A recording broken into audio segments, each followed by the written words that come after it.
Hi అండి, welcome to our channel. ఈరోజు mutton ఆలు కర్రీ చేస్తున్నానండి.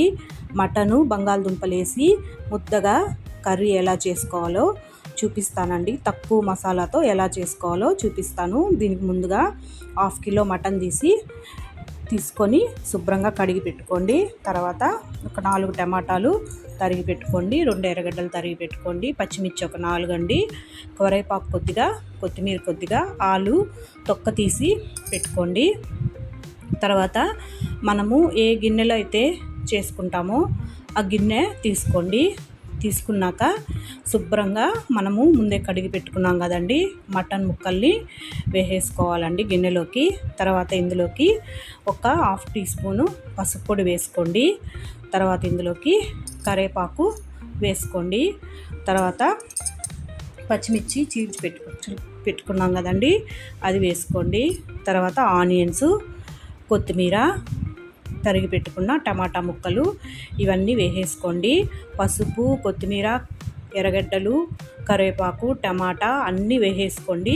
ఉప్పు ఇప్పుడే వేయకూడదండి, మటను ఒక పొంగు వచ్చినాక వేసుకోవాలా. దీన్ని మీరు కుక్కర్లో పెట్టుకోవాలంటే ఇవన్నీ వేసేసి ఒకేసారి విజిల్ పెట్టుకోవచ్చండి.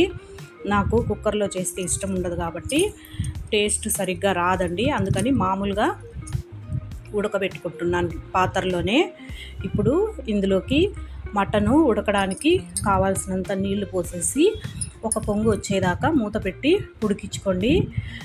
ఉడికించుకున్నాం కదండి. ఇప్పుడు చూడండి, ఇప్పుడు ఒక పొంగు వచ్చింది చూడండి, ఉడుకుతుంది. ఇప్పుడు దీంట్లోకి మన టేస్ట్కి తగినంత ఉప్పు వేసేసుకోవాలి. ముందుగానే వేస్తే మటన్ తొందరగా ఉడకదు కాబట్టి ఒక పొంగు వచ్చాక ఇప్పుడు ఉప్పు వేస్తున్నాను టేస్ట్కి తగినంత. తర్వాత మీ టేస్ట్కి తగినంత కారం వేసేసుకోండి. ఇది ఒత్త కారం కాదండి, కారం ధనియాలు కలిపి కొట్టించింది కాబట్టి కారం అని చెప్తున్నాను. మీ టేస్ట్కి తగినంత కారం వేసేసుకొని మటన్ ఉడికేదాకా బాగా ఈ నీళ్ళన్నీ ఇంకిపోయేదాకా మూత పెట్టుకొని 5 నిమిషాలకు ఒకసారి తిప్పుతూ ఉడకబెట్టుకోవాలండి. నీళ్ళన్నీ వెళ్ళిపోవాలి, ఆవిరైపోవాలండి, నీళ్ళన్నీ ఆవిరైపోవాలి. చూడండి, నీళ్ళన్నీ ఇలా ఆవిరైపోయిందో, ఇది కొద్దిగా మటను 75% దాకా ఉడికిపోయిందండి. ఇప్పుడు ఇందులోకి మనము ముందుగానే పీల్ చేసి పెట్టుకున్న బంగాళాదుంపలు వేసేయాలండి. ఇవి 1/2 కిలో మటన్కి 1/4 కిలో బంగాళాదుంపలు వేసానండి, 1/4 కిలో ఆలు వేసాను. ఇప్పుడు ఈ ఆలు ఉడికేదానికి మూత పెట్టుకొని ఉడికించుకోవాలండి. చూడండి, ఆలు ఉడికేదానికి మూత పెట్టి ఉడికించుకోవాలా. ఆలు ఉడికే లోపల మనము దీనికి మసాలా తయారు చేసుకుందాము.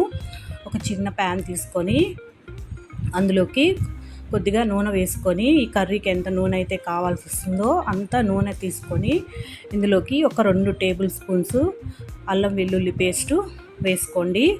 2 టేబుల్ స్పూన్స్ అయితే సరిపోతుందండి. ఇంకా నేను దీంట్లో ఏ మసాలా వేయను. అల్లం వెల్లుల్లి పేస్టు, ఇది దాల్చిన చెక్క, లవంగా పొడి అండి. ఈ పొడి అల్లం వెల్లుల్లి పేస్టు బాగా ఫ్రై అవ్వాలండి. పచ్చివాసన అంతా పోయి బ్రౌన్ కలర్లో ఫ్రై అయ్యేటట్టుగా బాగా వేపుకోండి. చూడండి, బాగా బ్రౌన్ కలర్లో ఫ్రై అయిపోయింది. ఇప్పుడు ఇది తీసి మనం ముందుగానే ఉడికించి పెట్టుకున్న ఆలు మటన్లో వేసేసుకుందాం. వేసేసుకొని మీకు ఎంతైతే గ్రేవీ కావాలో అంత గ్రేవీకి వచ్చేదాకా బాగా ఉడికించుకోండి. ముద్దగా ఉంటే చాలా బాగుంటుంది. చాలా తక్కువ మసాలా వేసి చేశాను కదండి. ఇది ఇంట్లో ఒక్కసారి ట్రై చేసి చూడండి. దీంట్లో ఉన్న ఆలు తింటుంటే కానీ మటన్ తిన్నట్టే ఉంటుందండి, చాలా రుచిగా ఉంటుంది. నా ఈ వీడియో కానీ మీకు నచ్చినట్లయితే నా ఛానల్ని లైక్ చేసి, షేర్ చేసి, సబ్స్క్రైబ్ చేసుకోండి. మరొక వంటతో మళ్ళీ కలుస్తానండి. ఉంటాను, బాయ్.